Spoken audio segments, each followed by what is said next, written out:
जो लिखा है ना ये कैलेंडर सेम फिर से आएगा। ठीक, तो ये ऐसा ऐसे करेंगे। ठीक, अब जैसे मान लो अब एक यूपीएससी ने सवाल पूछा, उसके सवाल कहते हैं कि भाई यूपीएससी को पूछता है वो कॉन्सेप्ट जिसका मजबूत होता है वो हर चीज पकड़ना चालू कर देता है। तो अब उसका सवाल क्या था, हम थोड़ा उसको ले रहे हैं क्योंकि उसके थ्रू हम हर चीजें जो अभी पढ़ाए हैं ना सब रिपीट कर सकते हैं। तो अब हम एक सवाल लिखते हैं, जैसे एक व्यक्ति है, मतलब एक दादाजी थे, उसने दादाजी की लैंग्वेज यूज की दी थी। तो बोला कि एक दादाजी हैं, अपना बर्थडे 2 मई 2015 को, फिर वो 1919 यूज किया था, 2 मई 2015 को तथा 1917 को किसी दिन मनाते हैं। ठीक, तो 1917 में मनाते हैं तथा वह फिर 17 हुआ 4 कितना हुआ 1917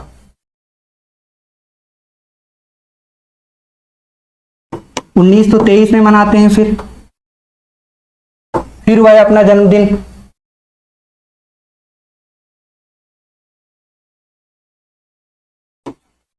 1934 में मनाते हैं।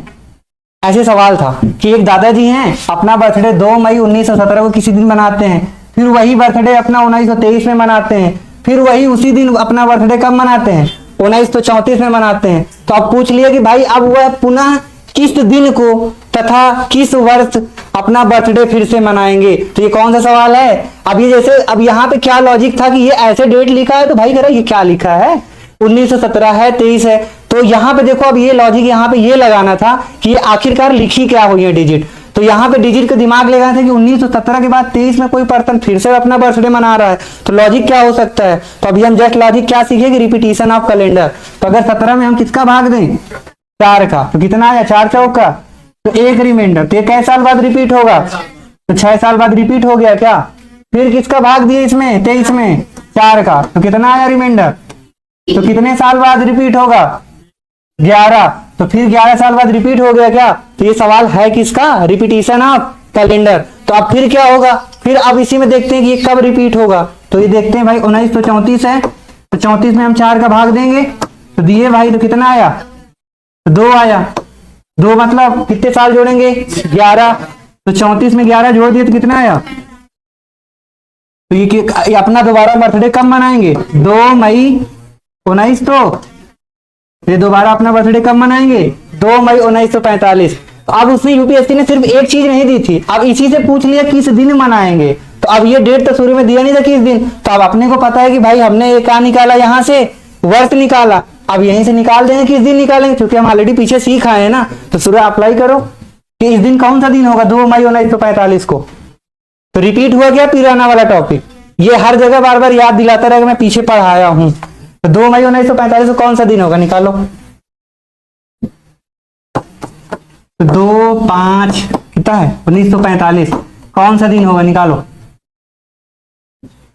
बोरिंग तो नहीं लग रहा है, लगे तो भाई बता देना, क्योंकि फिर वहीं बंद करके अगले दिन कर सकते हैं ना ऐसी। बाकी प्रयास ये रहे कि भाई बोरिंग ना हो, मतलब हम ऐसे चीजें ले रहे हैं कि भाई ऐसे ऐसे करते हैं।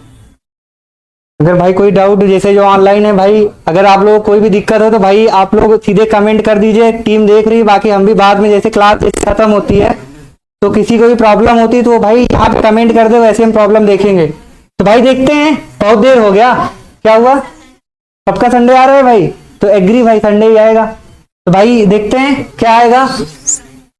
तो ये क्या है सबसे पहले डेट ना, तो डेट कौन सी है 2, फिर इसके बाद महीना, लेकिन उससे पहले इसको देख लेंगे लीप ईयर तो नहीं बना कहीं, तो लीप ईयर तो है नहीं। फिर इसके बाद महीना, तो महीना क्या है 5वां, तो 5वां के लिए हमने क्या ट्रिक यूज की है 144 0 25 मतलब 2 ना, तो 2 लिख दिए। फिर इसके बाद क्या होगा ईयर, तो वर्ष कितना हो गया 45। फिर इसके बाद लीप ईयर, तो 4 से भाग दिए भाई, तो इसमें कितना गया 11 बार। फिर इसके बाद शताब्दी, तो 19वीं सदी है, तो 19वीं 400 को भाग दिए तो कितना आया रिमाइंडर 400 का भाग दिए तो कितना 300 आया। तो 300 का मतलब 42 0 6, तो मतलब 0। अब क्या करेंगे 7 से भाग, तो भाई जोड़ो 2 2 4 45 4 49 49 1 50 10 60, तो 60/7 तो कितना हुआ 7 9 वो 7 8 56 यानी 4, 7 8 56 यानी कितना है रिमाइंडर 4। तो 4 का मतलब